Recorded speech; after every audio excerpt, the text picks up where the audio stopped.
Pueden ver todos, ¿no? Ah, ¿se puede ver bien? Doctor, Ok, sí. perfecto, muy bien, excelente. En el, básicamente, en el reporte de casos, voy a seguir vamos a hablar sobre el rol y el verdadero valor en la literatura médica. Fíjense bien que en la jerarquía que tenemos de la investigación médica, de las publicaciones médicas, nosotros tenemos acá que la revisión sistemática y el metaanálisis que se pretende a veces hacer con mucha frecuencia, representa realmente lo más alto y lo más alto en investigación médica, realmente. Pero yo creo que nosotros debemos empezar por las cosas más sencillas y más elementales, en las que yo creo que nosotros podemos tener más éxito. Y fíjense bien que en este sentido, la serie de casos y reportes de casos representan algo que ustedes pueden realizar con mayor facilidad, sobre todo porque no requieren un mayor análisis estadístico. Este es uno de los puntos claves, ¿no? Y además de eso, que prácticamente lo único que requieren es el consentimiento informado. Los casos, la serie de casos y reportes de clases no necesitan una aprobación del SAGE, aunque ustedes pueden solicitarle al SAGE que les dé una constancia donde diga que realmente estos casos están exonerados de una aprobación del SAGE. ¿Está claro? Esta es la facilidad que tiene. Y sobre todo ustedes pueden acceder a una revista que esté rankeada. Miren, fíjense bien, después tenemos lo que se llaman casos y controles, sería el siguiente nivel. Yo quiero en esta serie de conferencias, como lo hemos hablado con Joe, vamos a ponerles esto de los casos y controles, que es algo bastante sencillo de realizar y pueden publicarse, y tienen incluso mayores opciones para poderse publicar. También tenemos los estudios observacionales, que pueden ser de diferentes clases. Y por último, más arriba, los ensayos controlados aleatorios. Debo decirles que ya entre casos y controles, estudios observacionales y todo lo que va para arriba sí requieren una aprobación del SAGE, porque el SAGE tiene una parte metodológica y ahí pues se lo van a someter realmente a ese tipo, a un análisis metodológico. Eso es muy importante. Y por último, una revisión sistemática y metaanálisis, que es a veces confundido, óiganlo bien, es a veces confundido con una revisión bibliográfica narrativa. No hay que confundir lo que es una revisión sistemática y un metaanálisis de lo que es una revisión bibliográfica narrativa. Y la gran diferencia está que usualmente una revisión sistemática y un metaanálisis responde a una pregunta. Es lo que ustedes se quieren saber. Por ejemplo, nosotros queremos saber si una droga, por ejemplo, un antihipertensivo nuevo por ahí, que se sacó, pues, realmente funciona o no. O sea, sí o no. Es una pregunta de sí o no. ¿Ve? Eso es la característica, ¿no? La revisión sistemática es sumamente útil para hacer recomendaciones, por ejemplo, al Ministerio de Salud, si realmente debe adquirir un medicamento, por ejemplo, ya en base a una revisión sistemática, los resultados, a ver si realmente es útil, se ha probado que es útil. Ya hay que hacer una revisión exhaustiva. Entonces, por eso es que la revisión sistemática representa el nivel más alto. Bien, vamos a concentrarnos entonces en la serie de casos y reporte de casos. Fíjense bien que puede ser un caso único o una serie de casos. O sea, usualmente nosotros hablamos de serie de casos a partir de dos. Ya cuando estamos hablando de dos para arriba ya son una serie de casos. Y podemos reportar uno, como le digo, sin ningún problema.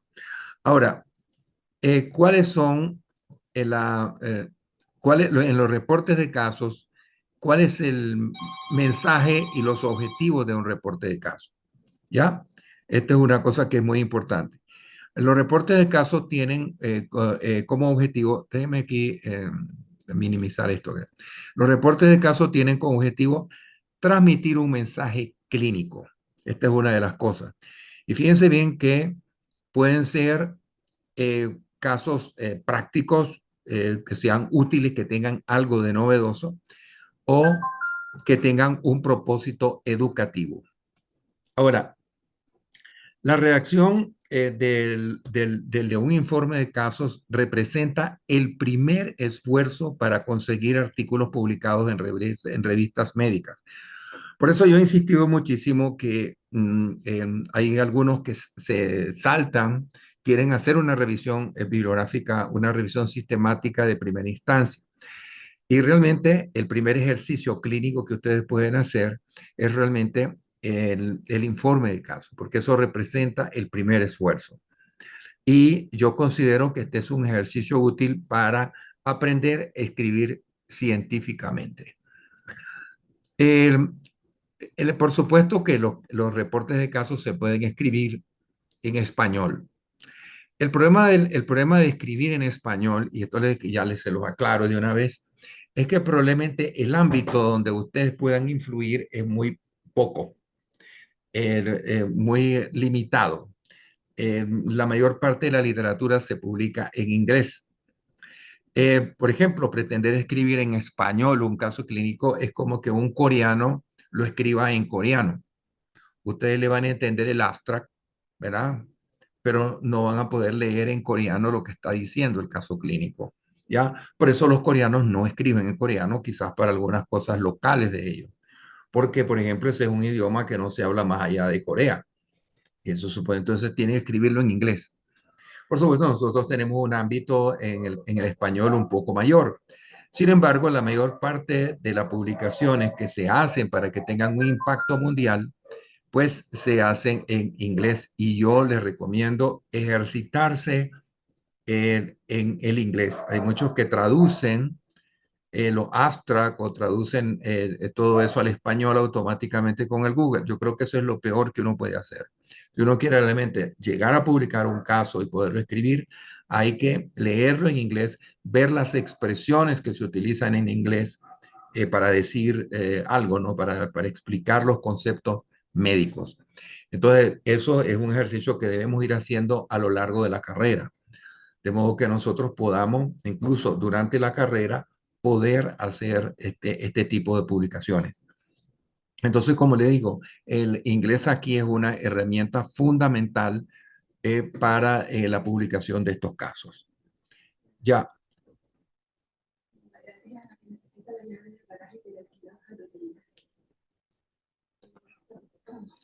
la mayoría, los reportes de casos como factores de impacto.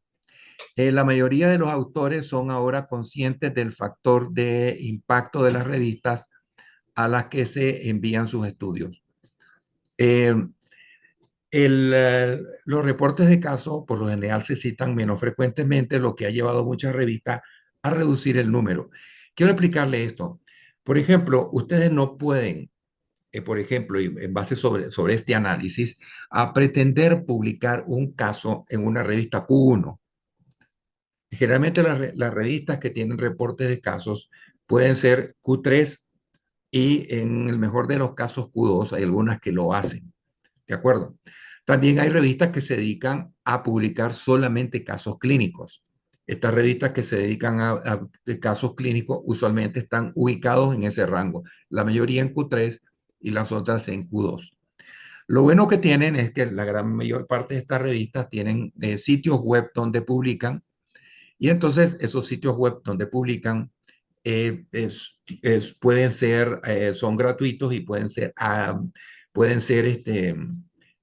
accesados en cualquier parte del mundo. En otras palabras, cuando ustedes publican en una revista, ya sea Q3 y Q2 en inglés, en los trabajos que ustedes publican van a ser leídos en el mundo entero, es decir, en Japón, en Indonesia, en Australia, en Estados Unidos, en cualquier parte. Entonces, lógicamente, ustedes tienen prácticamente con el inglés y en una revista de estas ranqueadas un acceso a la literatura mundial. Ya, y si esto lo logran como estudiante, pues es una maravilla, ¿no? Aparte de eso, pues la universidad, como está el nombre de la universidad allí, pues la universidad contribuye a que la universidad sea conocida, ¿no?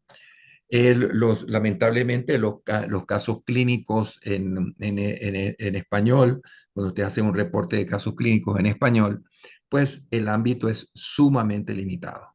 De eso se lo voy a decir y probablemente no logren, por ejemplo, para efectos de índices de impacto, pues no, la mayor parte de nuestras revistas, lamentablemente, las revistas rentables no tienen un índice de impacto tan grande. Pueden llegar a, por ejemplo, a ser Q4, eventualmente llegar a Q3, ¿entienden? Entonces es importante que nosotros tratemos de escribir en inglés, que es el idioma universal de la medicina. La otra cosa, yo les voy a poner aquí algo. Es importante cuando ustedes seleccionan la revista donde van a publicar su reporte de casos, este, estar seguro de la que la revista acepta reportes de caso. Eso en las instrucciones de la revista lo dice. ¿Qué tipo de publicaciones? Ahí dice los tipos de publicaciones que ellos aceptan. Entonces, por ejemplo, si la revista dice que acepta que es report, perfecto, ustedes pueden enviarlo ahí siempre y cuando la publicación que ustedes van a hacer, el caso, tenga pertinencia con lo que es el espectro de publicaciones que la revista acepta. Por ejemplo, una revista de cardiología, obviamente ustedes no pueden llevar allí un caso de dermatología o un caso de cirugía. O sea, puede ser caso de Case Report, pero no va a aceptar algo que no sea de la competencia de ellos, no esté dentro de lo que ellos aceptan. Y aquí les pongo un ejemplo de una revista, cómo la revista dice cómo deben de redactarlo. Eso tienen ustedes que seguirlo estrictamente.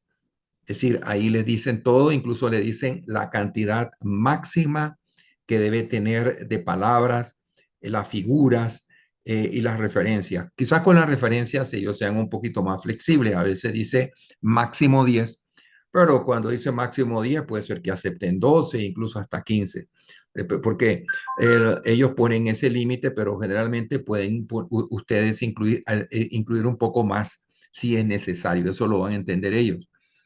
¿Ve? Pero tienen que hacer una selección exhaustiva de las revistas que van a utilizar. Eso es sumamente importante. Ahora, yo creo que yo quería aquí citar el pensamiento de Sir William Osler, que fue un médico extraordinario. Tal vez valía la pena que algún día nos ocupemos de leer quién era él. Era un excelente clínico y él trabajó en varios países, en Estados Unidos, fue su último lugar. Él era canadiense y después estuvo en Inglaterra, es decir, pero es un tipo extraordinario como clínico. Y Osler decía, que es considerado como el padre de la medicina interna, anote y registre siempre y lo inusual, publíquelo, guárdelo en un registro permanente con una nota breve y concisa.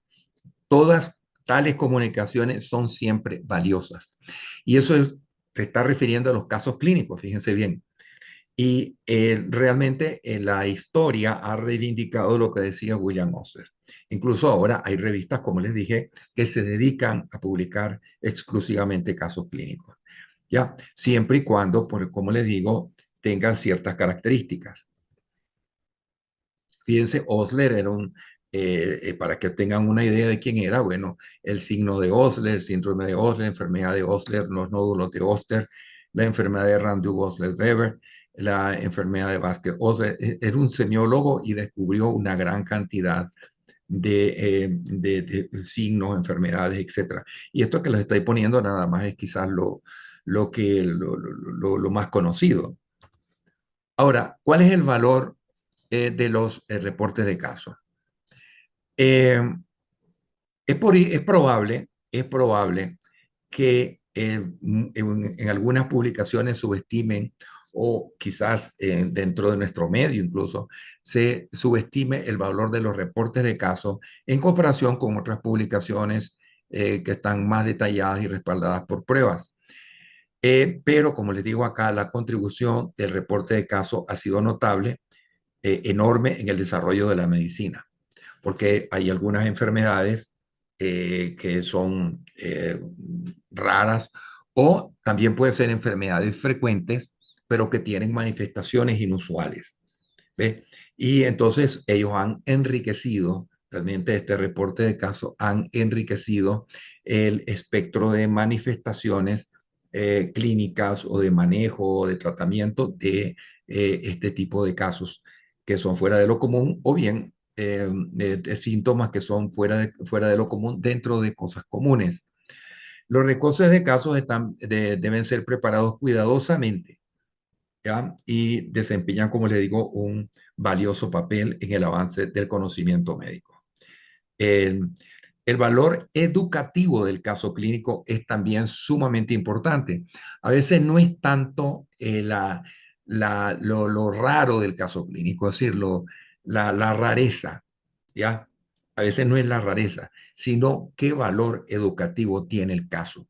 Entonces nosotros podemos buscarlo, podemos publicar algo, ya sea porque es sumamente inusual, o bien porque tiene un valor educativo. Son las dos cosas que nosotros tenemos que centrarnos, ¿ya? Entonces, y esto, pues, como le digo, es lo que hace un caso digno de ser publicado, considerado para publicación.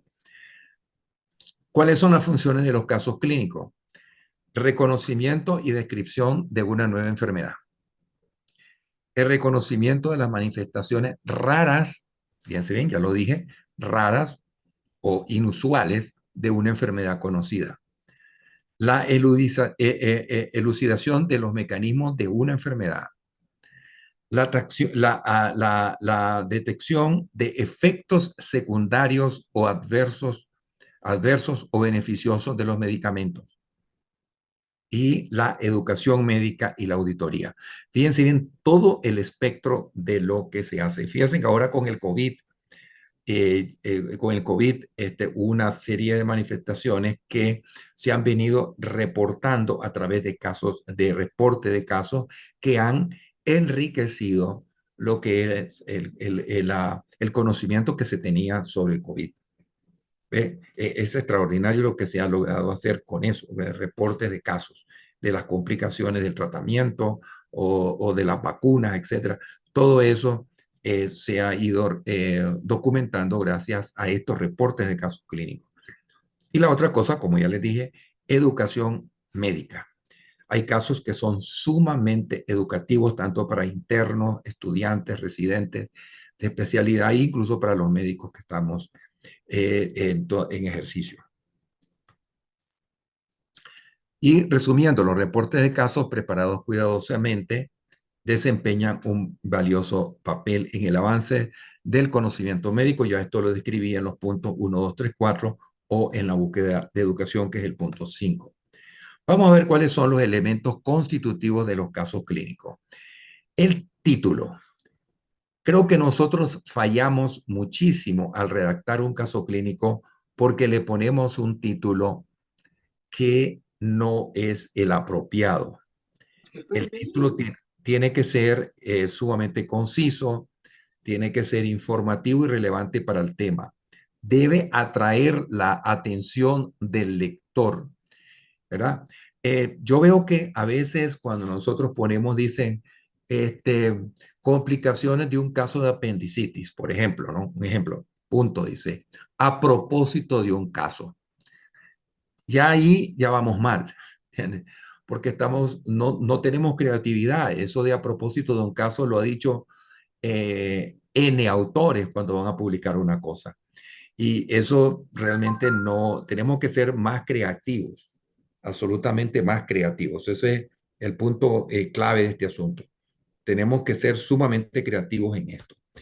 Y establecer, además de eso, pues siempre que vamos a poner un título, un enfoque, el título no debe ser engorroso. Un título engorroso es terrible. Hay que evitar quizás palabras redundantes como reporte de casos, a no ser que la revista lo diga. Diga, a veces la revista dice, aclare usted en el título que es un reporte de casos, entonces hay que ponerlo. Estamos absolutamente claros.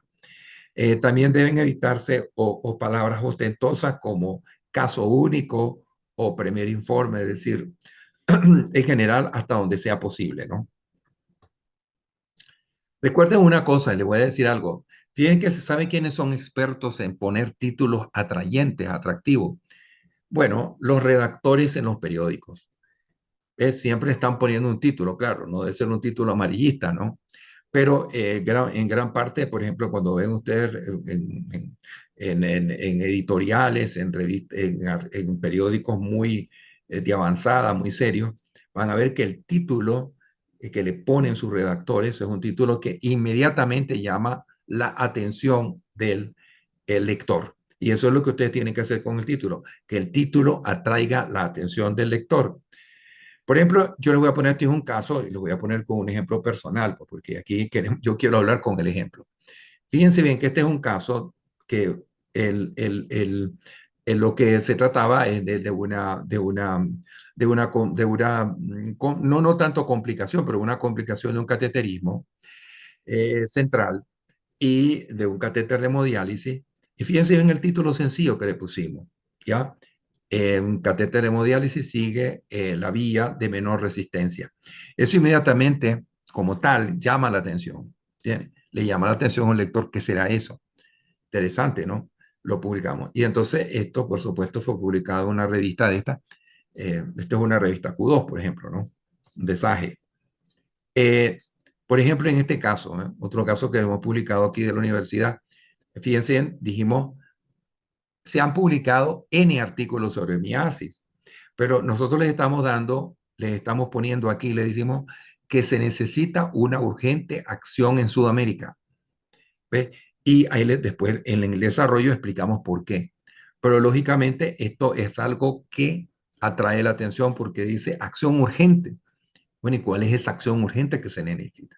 Ya debíamos, no solamente es el caso ese, me hace que todo el mundo lo conoce, sino cuál es la acción urgente y por qué se necesita. Bien, si ven, estamos vendiendo el caso, la importancia del caso, lo estamos haciendo atractivo.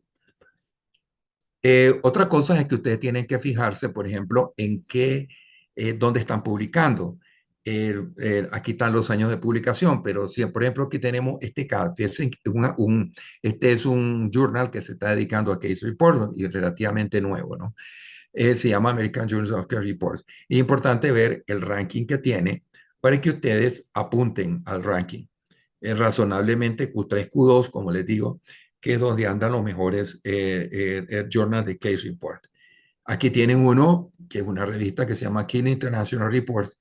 Esto publica casos también, y fíjense que es una Q1. Como les digo, depende del caso, el interés del caso, ustedes pueden llegar a darle a una Q1, si el caso es sumamente fuera de lo común. Una cosa que es importante es el abstract que hagan ustedes. Yo lo pongo aquí como resumen. Y le voy a decir por qué. Porque probablemente el abstract es lo que va a leer el editor de la revista. En las primeras 2 semanas, cuando ustedes mandan un trabajo, en las primeras 2 semanas, el trabajo que ustedes han mandado va a caer en manos del editor. El editor lo primero que va a leer es el resumen. ¿Ves? Entonces, hay ciertos principios, unas revistas que dicen 100 páginas, en un límite de 100 palabras, ustedes tienen que decir, concretar cuál es la importancia del caso, los antecedentes del caso y todo eso. Ahí lo tienen que vender el caso, para impactar al editor.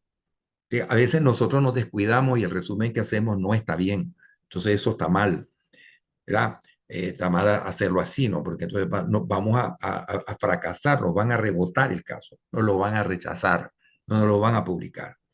Generalmente los resúmenes de los casos no son estructurados, pero ustedes deben revisar siempre, la mayor parte de las veces no son estructurados, pero como les digo, hay revistas que excepcionalmente dicen, quiero un resumen estructurado y tienen que elaborarlo así.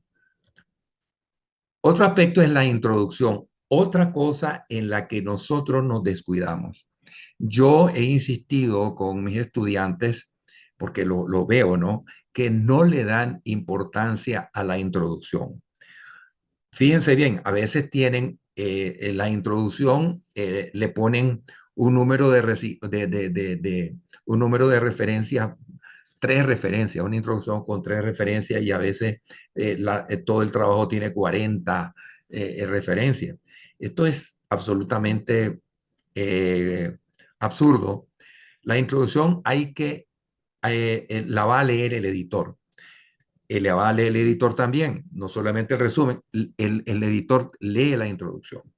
Entonces, en la introducción, ustedes tienen que decir por qué vale la pena leer y publicar el caso, qué es lo novedoso, qué es la novedad que tiene el caso. Como dice el editor en inglés, which is the novelty, ¿ya? ¿Cuál es la novedad del caso? Ya, y hay que tomar en cuenta de que ustedes allí no van, por supuesto, a hacer una tremenda revisión bibliográfica y explicar. Eso ya pertenece a la discusión. Ahora, hay algunas revistas que no tienen necesariamente, por ejemplo, el British Journal Report no tiene, por ejemplo, que pone el caso del mes, no tiene una sección de introducción y a veces en algunas revistas, pues, el informe de caso, el reporte de caso, empieza directamente con la descripción del caso. Pero si hay una introducción que hacer, ustedes tienen que decir por qué vale la pena publicar el caso. ¿Cuál es la novedad del caso? A veces me han llegado algunos chicos y me dicen, bueno, yo quiero publicar este caso. ¿Qué cosa es el caso? Entonces veo, no, que un caso del apéndice perforada que se trató, bueno, pero ¿cuál es la novedad? ¿Cuál es lo nuevo que tiene eso? Ya, entonces siempre que ustedes vayan a hacer eso, vayan a redactar un caso clínico, tienen que centrarse sobre la novedad. Eh, Fíjense bien, en las dos primeras semanas, cuando ustedes enviaron el caso clínico, caso científico o un trabajo científico en general, ya, no solamente los casos clínicos, este es revisado por el editor, no por los pares revisores. Después viene el trabajo de los pares revisores que le van a dar 3 semanas para que se pronuncien. Generalmente 3 semanas hasta 4. Pero usualmente el trabajo científico es revisado por el editor y lo que revisa usualmente el editor es el resumen y la introducción. Por eso es que tenemos que ser muy cuidadosos en redactar el resumen y la introducción. A veces no le damos importancia a eso y eso es lo que provoca el rechazo de un caso que a lo mejor tenía una novedad y era interesante. Ahora, en la descripción de caso, la mejor forma de presentarlo, esto es una historia clínica, tienen que hacerla en orden cronológico y con el suficiente detalle. Yo veo que algunos no respetan el orden cronológico cuando van a hacer un caso. ¿Ve? Escriben una cosa antes, vuelven para atrás, regresan y eso no está bien. Tiene que establecerse una cronología de modo que sea comprensible. ¿Ya? Deben incluirse, por supuesto, no solamente los historias clínicas, sino los hallazgos relevantes, los resultados de las investigaciones. Lo que ustedes vean que realmente es superfluo, no lo pongan allí, porque eso va a ocupar, va a consumir palabras. Recuerden que a veces tienen 2000 palabras nada más, entonces se van a consumir ahí las palabras en lo que no es necesario. A veces hay que incluir o hay que indicar los resultados negativos pertinentes, o sea, los negativos, resultados negativos importantes. No se le observó tal cosa que es importante y pertinente al caso.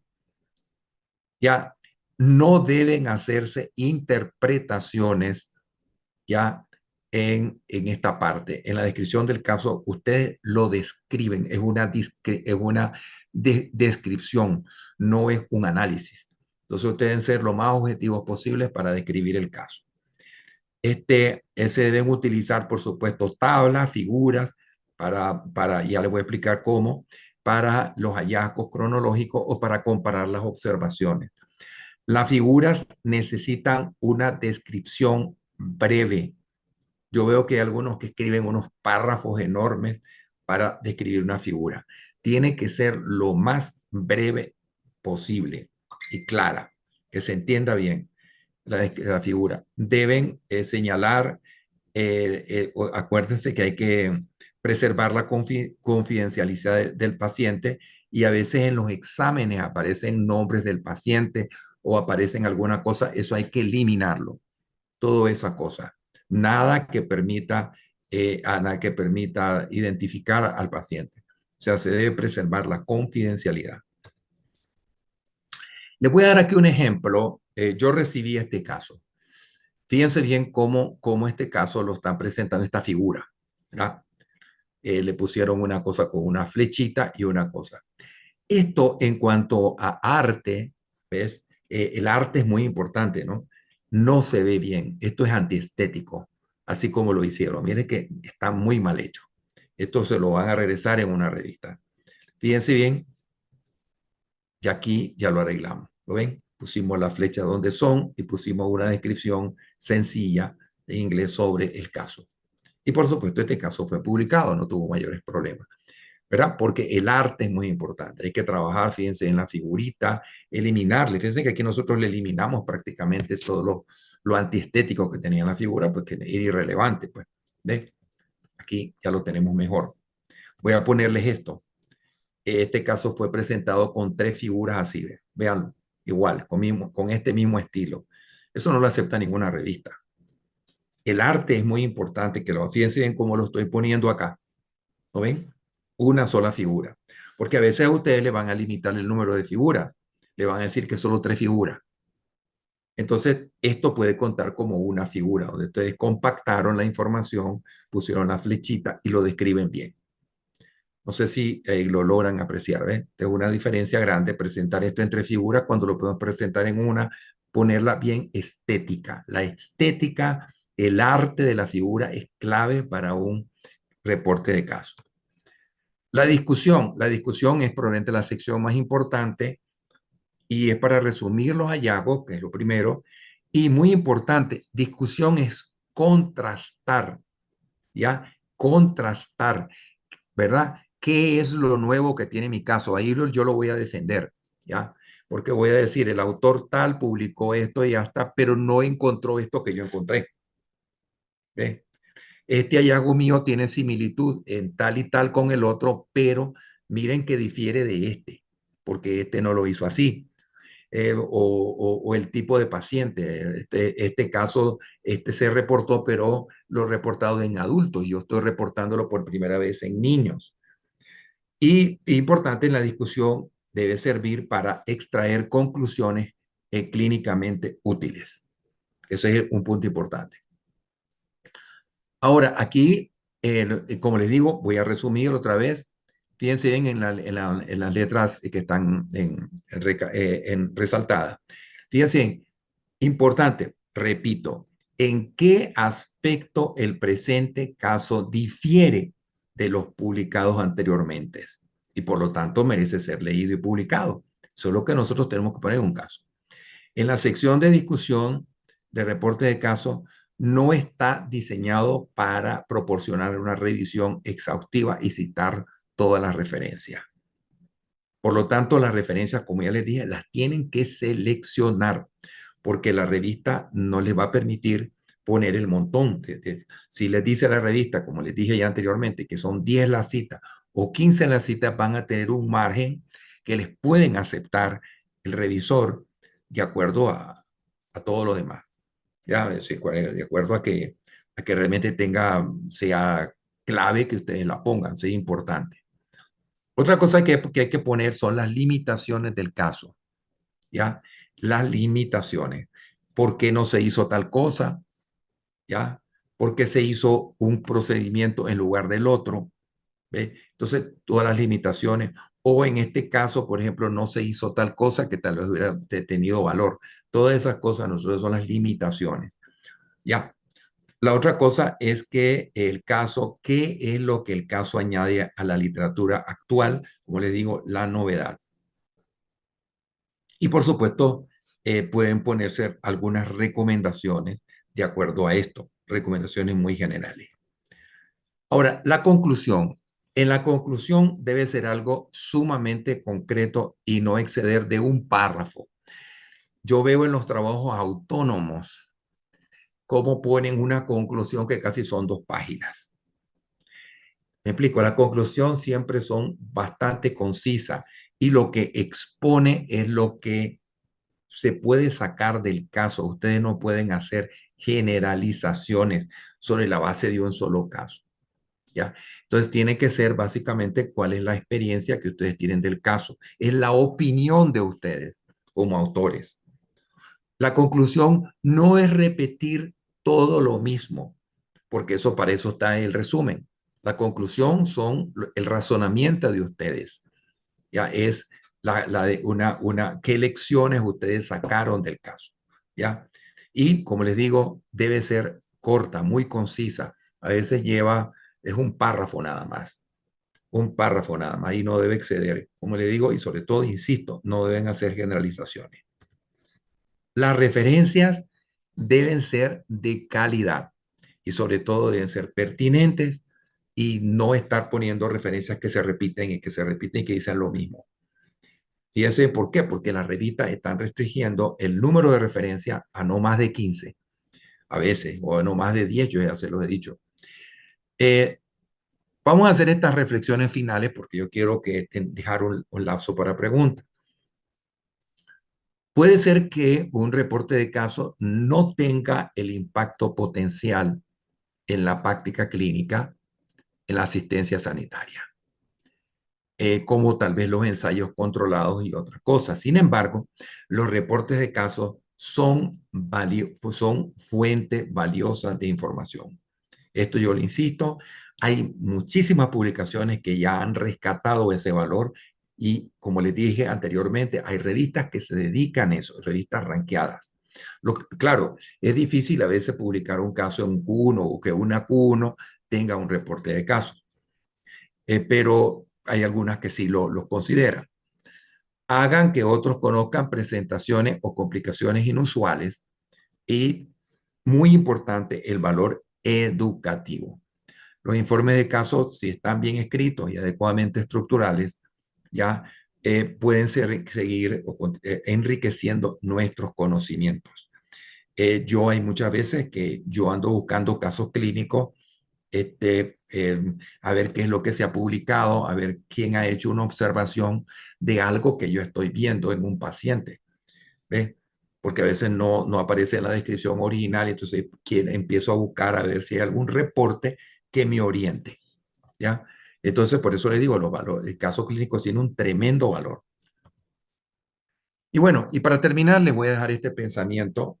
El buen médico trata la enfermedad, esto lo decía Sir William Osler, el gran médico trata al paciente que tiene la enfermedad.